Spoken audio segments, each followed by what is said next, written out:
Assalamualaikum warahmatullahi wabarakatuh. Perkenalkan nama saya Siti Fatimah dari Tadris IPA YN Salatiga dengan NIM 23060019969. Di sini saya akan menjelaskan sedikit tentang pendidikan multikultural.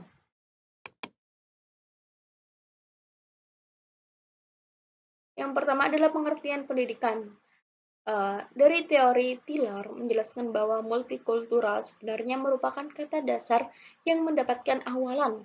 Kata dasar itu adalah kultur, yang berarti kebudayaan, kesopanan, ataupun pemeliharaan. Sedangkan awalnya adalah multi, yang berarti banyak, ragam, ataupun aneka. Selanjutnya adalah Gibson mendefinisikan bahwa pendidikan multikultural adalah suatu proses pendidikan yang membantu individu untuk mengembangkan cara menerima, mengevaluasi, dan masuk ke dalam sistem budaya yang berbeda dari yang mereka miliki.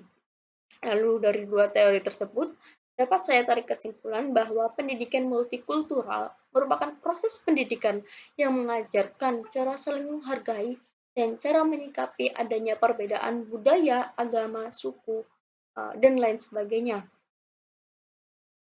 Selanjutnya adalah dasar pendidikan multikultural. Udah ada 3 dasar. Yang pertama, memberikan kesadaran nilai penting keragaman budaya.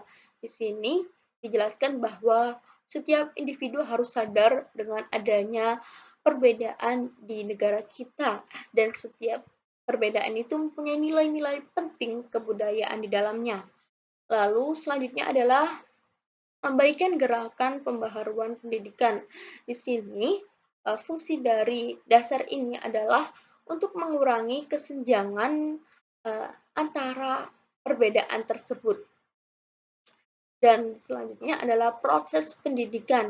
Nah, kenapa harus ada proses pendidikan? Karena pada pendidikan multikultural itu tidak hanya pendidikan yang untuk meraih nilai ataupun skor, tapi pendidikan multikultural adalah pendidikan yang akan dipakai sampai nanti, sampai bermasyarakat, karena di dalamnya terdapat nilai-nilai norma, etika, dan lain sebagainya.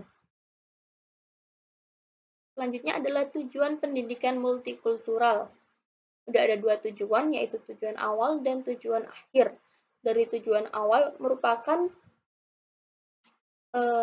membentuk wacana pendidikan, lalu mengambil kebijakan dalam dunia pendidikan dan mahasiswa jurusan ilmu pendidikan ataupun mahasiswa umum. Lalu tujuan akhirnya adalah peserta didik tidak hanya mampu memahami atau menguasai materi, tetapi juga dipelajarinya, akan tetapi juga diharapkan bahwa para peserta didik akan mempunyai karakter yang kuat untuk selalu bersikap demokratis, pluralis, dan humanis. Karena tiga hal tersebut adalah ruh dari pendidikan multikultural. Nah, dari dua tujuan ini, tujuan awal dan tujuan akhir, kedua tujuan ini mempunyai hubungan yang sangat erat. Dalam artian, tujuan awal untuk mengajarkan teori-teorinya. Nah, bagaimana sih kita untuk menjaga perbedaan, terus apa aja perbedaan yang ada di negara kita, dan lain sebagainya. Lah, dari tujuan awal akan dibentuk ke tujuan akhir, yaitu action-nya. Bentuk gimana kita menghargai itu seperti apa, gimana action yang akan kita berikan itu seperti apa, seperti itu. Lah, yang ketiga, selanjutnya adalah fungsi. Di sini ada 4 fungsi dari pendidikan multikultural, diantaranya adalah memberi pemahaman tentang konsep diri yang lebih terarah. Dalam artian, pada fungsi yang pertama adalah seseorang, setiap individu itu diajarkan untuk membentuk karakter diri ke hal yang lebih positif atau lebih terarah. Lalu yang kedua, memberikan pemahaman tentang adanya kelompok etnis dan budaya. Setiap individu dari kecil itu harus udah diajarkan bahwa kita itu tidak sendiri. Kita itu di Indonesia ada berbagai macam agama, budaya, bahasa, ras, suku. Lalu yang ketiga, memberikan pemahaman tentang adanya konflik pada masyarakat antara ideal dan realitas. Lah, dengan adanya perbedaan tersebut, setiap individu juga harus tahu bahwa uh, konflik itu akan timbul dengan adanya gesek-gesekan perbedaan. Dan yang keempat, membantu mengembangkan pembuatan keputusan, partisipasi sosial, dan keterampilan kewarganegaraan. Jika pada poin pertama itu diajarkan untuk membentuk karakter seseorang, dan pada poin kedua diajarkan untuk memahami perbedaan, dan pada poin ketiga diajarkan untuk mengenal beberapa konflik, maka pada poin keempat diajarkan untuk bagaimana sih jika ada perbedaan dan konflik-konflik tersebut, kita mengambil keputusan minimal untuk diri kita sendiri. Itu bagaimana? Seperti itu. Agar kita tidak terombang-ambing oleh konflik yang ada dan kita tidak gampang berubah pikiran karena adanya perbedaan, tapi tetap saling menghargai.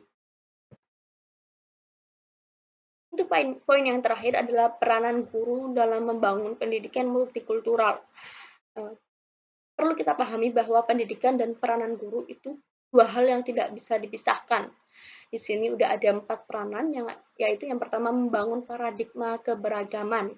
Seorang guru itu harus membimbing siswa agar mereka itu memiliki sifat yang demokratis terhadap berbagai macam perbedaan.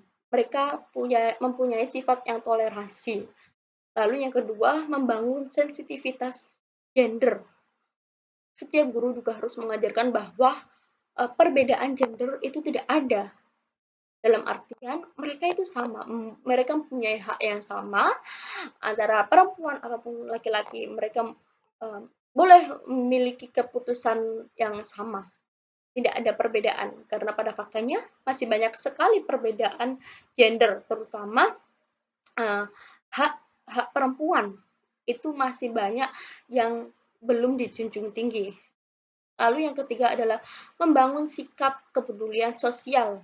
Lah, dari sini, dari poin yang pertama udah diajarkan toleransi, maka di poin yang ketiga diajarkan setiap individu itu harus peka terhadap lingkungannya, entah itu masalah sosial, masalah ekonomi, atau masalah politik. Lalu pada poin keempat, membangun sikap anti-diskriminasi etnis dan perbedaan kemampuan. Jika pada poin kedua diajarkan untuk sikap anti-diskriminasi gender, pada poin keempat diajarkan sikap anti-diskriminasi etnis, dalam artian kita guru itu harus memberi pemahaman bahwa kita harus menghilangkan batasan yang akan membatasi kita dengan saudara-saudara kita yang beda suku, beda ras, beda agama, itu harus dihilangkan. Lalu perbedaan kemampuan, emang setiap individu, setiap orang itu mempunyai kemampuan yang berbeda, entah itu masalah ekonomi, masalah daya pikir, dan lain sebagainya. Nah, peranan guru di sini itu harus menerapkan kepada siswa bahwa itu tuh tidak ada perbedaan itu. Perbedaan, kesenjangan itu tuh tidak ada. Seperti itu. Baik semuanya, mungkin hanya itu yang dapat saya sampaikan. Bila ada kesalahan kata ataupun kesalahan penulisan, saya mohon maaf yang sebesar-besarnya. Kurang lebihnya saya mohon maaf. Assalamualaikum warahmatullahi wabarakatuh.